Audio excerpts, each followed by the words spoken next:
G'day guys, welcome back to another episode of Chess with Dirks.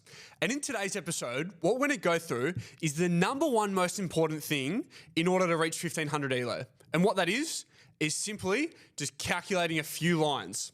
So what we're going to do, we've got a few puzzles here that we're going to go through that really articulate a few ideas where calculation is just extremely important. So we start with this one where we're playing as white. We've got 4 minor pieces to our opponent's 4 minor pieces. Both got our rooks and both got both rooks and both got a queen, okay? And what we see black, they've just hopped their knight in, looking to put pressure on my knight and bishop. But simply, what they've missed is taking my free rook on a1. And at this rating under 1500, if you take that rook, you should just be able to simplify down and go win the game for all ratings for that matter. But as they commonly do, they hop the knight in, they miss the rook, and now it gives us the opportunity to calculate our way out of a losing position into a winning position, okay? So when they hop the knight in, obviously they're putting pressure on our knight and bishop, looking for some threats around our king.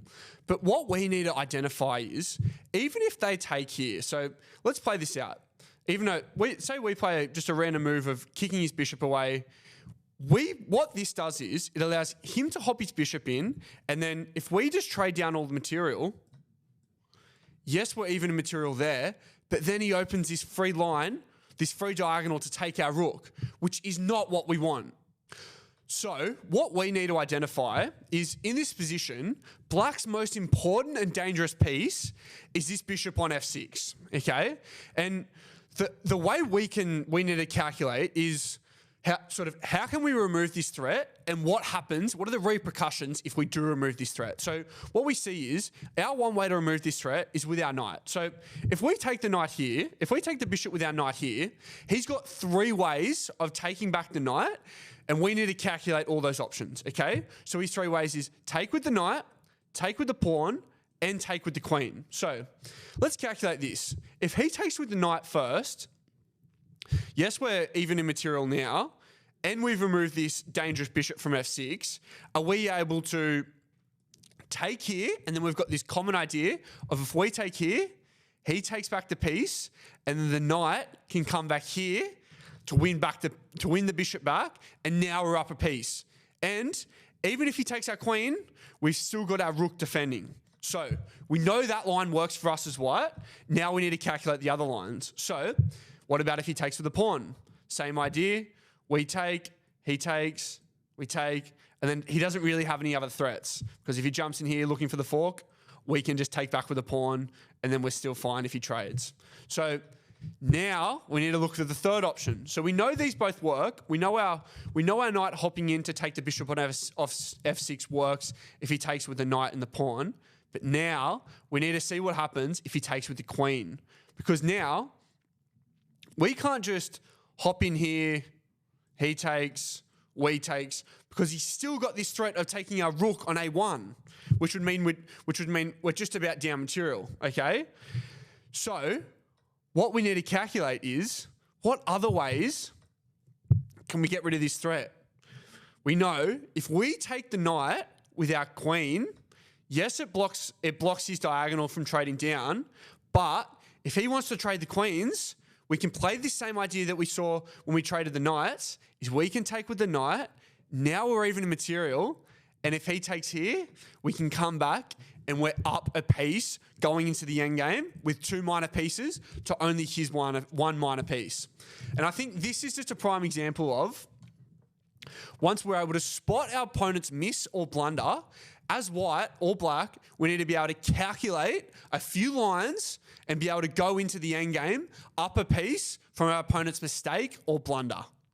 Now, in this second position, what we see is we're actually down material. So even though we've got 2 minor pieces to his 1 minor piece, he's got both his rooks to only our 1 rook, and then both queens are on the board, okay? So what he's done is he's moved his bishop, and this bishop's actually playing a really important role. So even though we're down material, what we need to notice is his king's open without the pawn on g7, and we've got a lot of active pieces around his king looking to put pressure on him and ultimately look for a checkmate, okay? So even though we are down material, we need to see how we can get our pieces in these active positions to actually convert to a winning endgame, okay? So immediately what we're thinking is, when we're looking to try and calculate how to take advantage of this, is we're looking for our forcing moves, given we're in an attacking position. So our checks, captures, and attacks. So immediately what I see with my knight is we can hop it into e7, not only forking his king and queen, but also with our strong bishop on this diagonal, cutting off his king, that would be a checkmate. However, he can just take with his bishop. So that doesn't work for now. But what else have we got when we look for different lines? If we hop our knight in here to h6, it checks his queen, it checks his king, but he also can't move because of our bishop. But again, this doesn't work because he can take with his queen.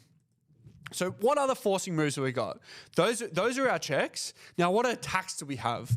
What immediately I see is if we move our rook to g1, it pins his queen to his king. And if he loses his queen, he's definitely going on to lose the game.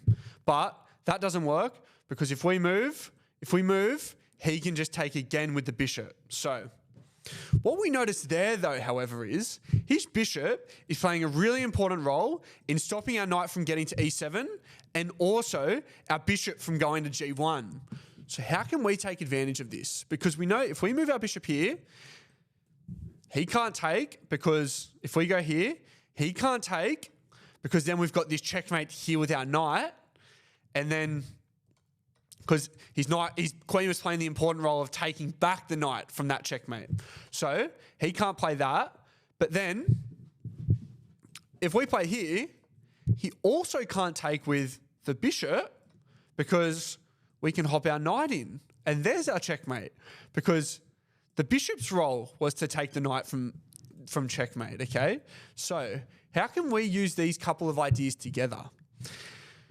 And this is a tactic called deflecting from an overloaded piece, okay? So if we move our rook to g1 here, his bishop or queen are forced to take. So if he takes with the bishop, we can come in here and give a checkmate with our knight. And then if he takes with the queen, it'll give us a checkmate here. And if he doesn't take with either and just randomly moves his bishop instead of doing something with his bishop or queen, we have this lovely pin that we remember, so we can deliver checkmate with our knight. And I think these two positions are just really important because they give us an idea of, firstly, in this one, the way we can overload a piece by calculating a few moves, looking at our forcing moves like our checks, captures, and attacks, and then force our sort of opponent to maneuver his pieces in a way that we want them, that gives us a beneficial move going into the future, and then eventually gives us a checkmate, even though we're down material, but his king's open and our pieces are all in attacking positions. And then in the other puzzle, where he hops the knight in, it's just calculating. His opponent misses taking the free rook, and then we need to take advantage of this and look for some counterplay just by a few lines of calculation. And just to finish, I've got this puzzle for my reels and shorts the other day, and it's a mate in one. So comment your solution, and if you can find it, we're going to go through it in next video. But thank you for watching this video, guys. It was my #1 tip in order to reach 1500 ELO.